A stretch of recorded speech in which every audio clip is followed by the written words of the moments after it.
हिंदू धर्म में पूजा पाठ का बड़ा ही महत्व माना गया है और रोज भगवान की पूजा को अनिवार्य बताया गया है।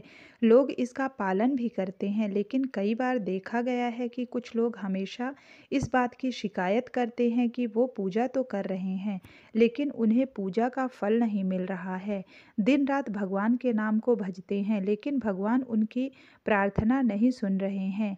इसके कई कारण हो सकते हैं, लेकिन एक बड़ा कारण पूजा के नियमों में गड़बड़ी होना भी है।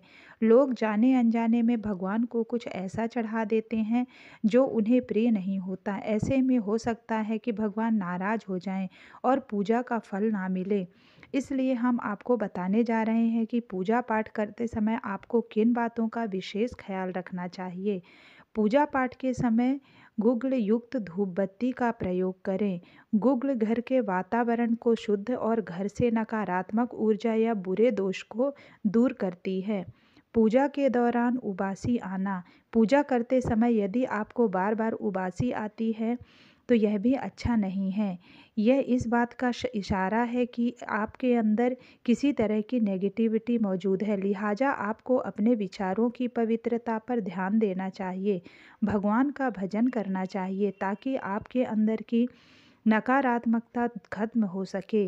रात्रि को सोते समय पूजा स्थल को लाल पर्दे द्वारा ढक दें व सुबह होने पर पर्दे को हटा दें। श्रीमद् भगवत गीता में बताया गया है कि पूजा करते समय किसी भी एक हाथ से प्रणाम नहीं करना चाहिए। ऐसा करने से व्यक्ति के सभी पुण्य नष्ट हो जाते हैं। प्रणाम हमेशा दोनों हाथ जोड़कर किया जाता है। वहीं अपने पिता और बड़े भाई को लेटकर प्रणाम करना चाहिए और माता के सामने झुककर प्रणाम करना अच्छा माना जाता है। शास्त्रों के अनुसार जप करते समय हमेशा दाहिने हाथ को कपड़े से या फिर गौमुखी से ढक कर रखना चाहिए।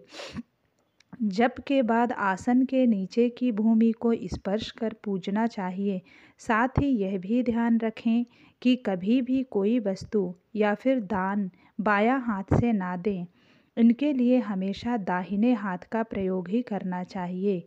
पुराणों में चरण स्पर्श करने का भी विधान बताया गया है। कभी भी ऐसे व्यक्ति के चरण स्पर्श नहीं करना चाहिए जो सो रहा हो। सनातन धर्म के अनुसार लेटे हुए व्यक्ति के चरण स्पर्श तभी किए जाते हैं जब उसकी मृत्यु हो चुकी होती है।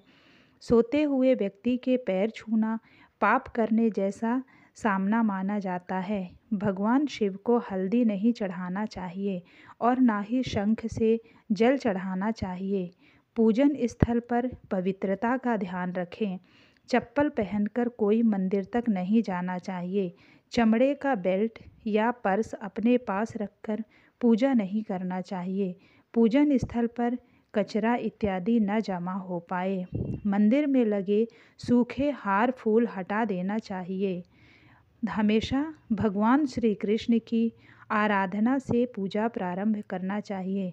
श्री गणेश को तुलसी दल चढ़ाने से बचना चाहिए। भगवान गणेश को तुलसी दल चढ़ाने से दोष लगता है। शिव शंभू को कभी भी केतकी का फूल नहीं चढ़ाना चाहिए। पौराणिक कथाओं के अनुसार भगवान शिव ने केतकी को श्राप दिया था, इसलिए भगवान शिव को यह फूल नहीं चढ़ाना चाहिए, वरना भक्तों के काम बिगड़ सकते हैं। पूजा के समय आँख में आंसू आना।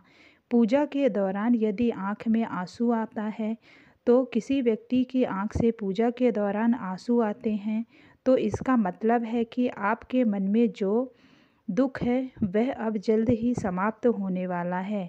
साथ ही आप व्याप्त बुराइयों पर जीत हासिल करने वाले हैं।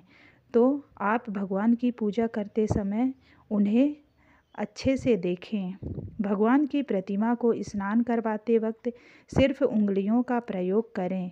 भगवान को स्नान करवाते समय कभी भी अंगूठे का इस्तेमाल नहीं करना चाहिए। ऐसा करने से भगवान अप्रसन्न होते हैं और घर में विपत्ति आती है। दीपक को कभी भी जमीन पर रखकर प्रज्वलित नहीं करना चाहिए। ऐसा करने से धन की बर्बादी होती है और घर में अशुभता भी आती है। पूजा के वक्त अगरबत्ती का प्रयोग नहीं करना चाहिए।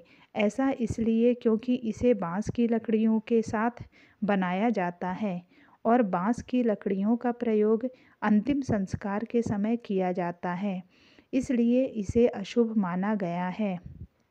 रविवार के दिन तुलसी के पत्ते तोड़ने से बचें।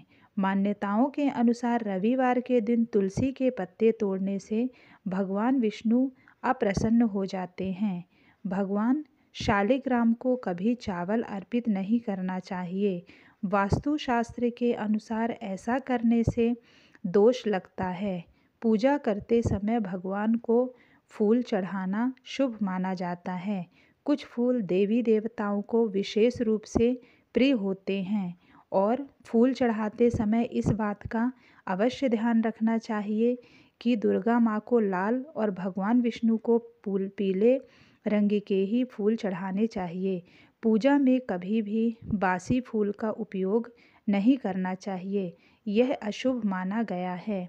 पूजा में इस्तेमाल कलश या जल के लोटे को हमेशा ईशान कोण में रखना चाहिए।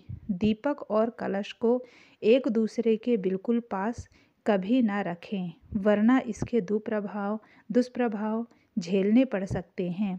पूजा हमेशा आसन पर बैठकर ही करना चाहिए। आसन पर बैठकर पूजा ना करने से इसका फल नहीं मिलता है। आसन के रंग का चुनाव आपको अपनी राशि के हिसाब से भी करना चाहिए। भगवान के भजन, कीर्तन या आरती के दौरान हर तरीके से वहाँ उपस्थित रहें। इस दौरान किसी से बातचीत करने से पूजा का फल नहीं मिलता है। पूजा की सामग्री को लेकर कभी भी दिखावा नहीं करना चाहिए। किसी भी प्रकार के पूजन में कुल देवता, कुल देवती, घर के वास्तु देवता, ग्राम देवता आदि का ध्यान करना ही आवश्यक रहता है। इन सभी का पूजन भी करना चाहिए। पूजन में हम जिस आसन पर बैठते हैं उसे पैरों से इधर उधर खिसकाना नहीं चाहिए। आसन को हाथों से ही खिसकाना चाहिए। पूजा सफल होने के संकेत। जब पूजा के दौरान जलते हुए दीपक के लौ ऊपर की ओर उठने लगती है तो आपको समझ जाना चाहिए कि भगवान आपकी पूजा से प्रसन्न हैं। वहीं अगर पूजा के दौरान आपके घर में कोई मेहमान आ जाता है तो इसका अर्थ है कि भगवान आपसे काफ़ी प्रसन्न हैं। यदि आप प्रतिदिन घी का एक दीपक भी घर में जलाएंगे तो घर के कई वास्तु दोष भी दूर हो जाते हैं। सूर्य, गणेश, दुर्गा, शिव और विष्णु ये पंचदेव कहलाते हैं। इनकी पूजा सभी कार्यों में अनिवार्य रूप से करना चाहिए।